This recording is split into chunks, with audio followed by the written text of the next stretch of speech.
Here we have a Mercedes S-Class, and the trunk will not shut. And of course, you'd think that this is a bad latch, and in some cases it could be the latch, but before you actually go and replace it, there's one thing that you should try first, and that is to reset using the trunk release on the inside.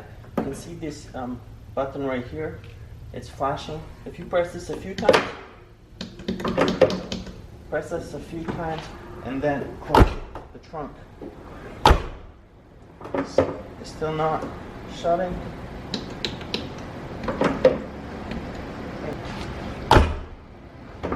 And that's it.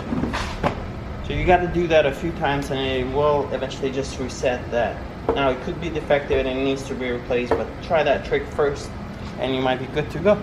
Thank you for watching.